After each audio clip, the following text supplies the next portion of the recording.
What's good, NBA family? Today's Monday, November 27th. We had 5 games on today off. Didn't have a chance to watch it. Don't you worry. I'm going to get you a recap, and I'm going to get you right. First game of the day, we had the 76ers. They popped the Lakers 138-94. This game was all 76ers and all Joel Embiid, man. He had a 30-point triple-double before the fourth quarter even started. But let's talk about the game, y'all. In that first quarter, Joel Embiid came out and scored 12 points. Tyrese Maxey scored 10 points.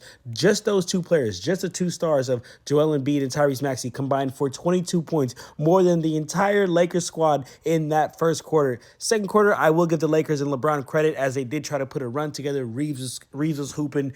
D'Lo was hooping. They even had my boy Christian Wood out there getting some buckets, but they could not do anything, man. The 76ers hit 8 threes just in that second quarter. They couldn't miss. Third quarter, Taurean Prince came out hot. He came out alive. He hit 3 threes in that third quarter. But what did I say, man? The 76ers and Joel Embiid dominated this game. Joel Embiid literally did not miss a shot in that third quarter, scored 13 points. And like I mentioned in the beginning of this video, he had a 30-point triple-double before the third quarter was even over.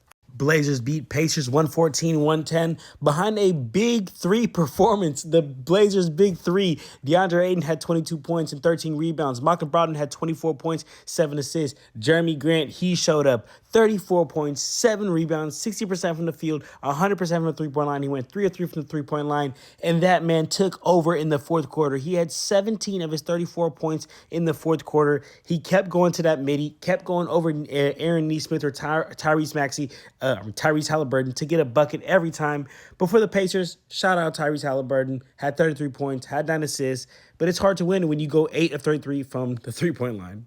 Ultimately, this game did come down to the wire because the Pacers did have a great fourth quarter, bringing this game 110-112 with 9 seconds left. Malcolm Brogdon then hits a big shot on Bruce Brown, puts a shoulder in him, makes the score 114-110. That ends up being the game winner. Blazers take it all. Jazz beat the Pelicans in a close game, 114-112, man, 16 lead changes. This game was back and forth the entire time, but if the Jazz played another game, then the Jazz bench had another big game. Last game, they had 55 points off the bench. This game, they have 48. Almost every game, they're almost scoring 50 points off the bench or more. In my opinion, that's exactly what helped them get the win this game because the Pelicans, they had a dominant performance from Zion. He had 26 points. The Pelicans had a dominant performance from Ingram. He had 25 points. But for the Jazz, they had 7 players score 12 or more points, while the Pelicans really just had B.I. and Zion doing the scoring for them. Shout out Keontae George, had his career high so far, 19 points, shot 42% from the field, 40% from the three-point line, made great decisions all game long. What a great young point guard the NBA has. The Jazz just keep getting lucky, getting Donovan Mitchell, now getting Keontae George. But this game also came down to the wire, man. Jazz are up 114-112. With the Pelicans have the ball, Zion Williamson coming down the hill. That's a hard thing to stop. Zion Williamson coming down the hill. The Jazz play great defense. Don't foul him. Force him to pass it to Brandon Ingram. Brandon Ingram misses the shot. Jazz get the win, man. Wizards beat the Pistons 126-107. Both teams coming into this game were on a losing streak. The Wizards had not won since like November 8th. Mind you, today's like November 27th. And the Pistons were on a 13-game losing streak prior to this game. Now on a 14-game losing streak. That's absolutely crazy, but let's talk about it. The Wizards had a dominant performance from their team overall, had 48 bench points. But Kuz led the way with 32 points, 12 rebounds. We had Danilo Gallinari came off the bench with 16 points. We had Shamet and Tyus Jones both had 12 points. We had Denny Avdia who had 16 points off the bench.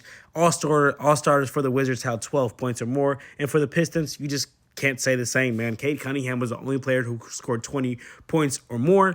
But as a team, they shot 21% from the three-point line. You can't win games like that. Last game of the day, we had the Nuggets beat the Clippers 113-104. No Jamal Murray, no Jokic, no Aaron Gordon. DeAndre Jordan steps up for Jokic, 21 points, 13 rebounds.